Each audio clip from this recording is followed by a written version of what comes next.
పద్మశాలియ సంక్షేమ సంఘం తృతీయ వార్షికోత్సవంలో ముఖ్య అతిథిగా పాల్గొన్న నర్సరావుపేట ఎమ్మెల్యే డాక్టర్ చెదలవాడ అరవింద్ బాబు. నర్సరావుపేట మండలం కోటప్పకొండలో పద్మశాలియ సంక్షేమ సంఘం ఆధ్వర్యంలో తృతీయ వార్షికోత్సవం వైభవంగా నిర్వహించారు. కార్తీక మాసంలో భాగంగా నిర్వహించిన వన సమారాధన కార్యక్రమం భక్తిభావంతో సాంస్కృతిక వాతావరణంలో జరిగింది. ఈ సందర్భంగా విశిష్ట అతిథిగా నర్సరావుపేట ఎమ్మెల్యే డాక్టర్ చెదలవాడ అరవింద్ బాబు పాల్గొన్నారు. పద్మశాలి సముదాయ సంక్షేమం, కార్తీక మాస వనపూజ ప్రాముఖ్యతల గురించి ప్రసంగించారు. ఆయన మాట్లాడుతూ కార్తీక మాస వన సమారాధన యొక్క ఆధ్యాత్మిక, సామాజిక ప్రాముఖ్యతను వివరించారు. కార్తీక మాసం హిందూ సంప్రదాయంలో పవిత్ర మాసంగా పరిగణించబడుతుందన్నారు.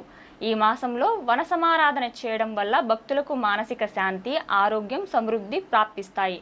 మన పద్మశాలి సముదాయం ఆ ఆచారాలను గట్టిగా పాటిస్తూ సాంస్కృతిక వారసత్వాన్ని కాపాడుకోవాలన్నారు. వనపూజ ద్వారా పర్యావరణ పరిరక్షణ కూడా దోహదపడుతుందన్నారు. ఈ సమారాధన సముదాయంలో ఐక్యతను పెంచుతూ యువతకు మార్గదర్శకంగా ఉంటుందని ఎమ్మెల్యే తెలిపారు.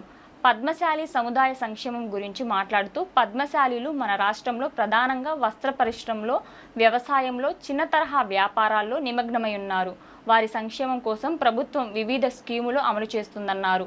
నేను ఎమ్మెల్యేగా మీ సమస్యలను స్పందించి విద్య, ఆరోగ్యం, ఉపాధి అవకాశాల్లో మెరుగుదలకు కృషి చేస్తానన్నారు.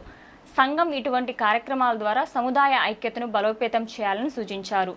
సముదాయ సభ్యులు ఈ అవకాశాలను పూర్తిగా వినియోగించుకోవాలని, ప్రభుత్వ పథకాల గురించి అవగాహన పెంచుకోవాలని ఆయన కోరారు.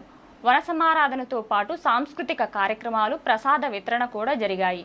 ఈ కార్యక్రమంలో సంఘ అధ్యక్షులు, సభ్యులు, స్థానికులు పాల్గొన్నారు.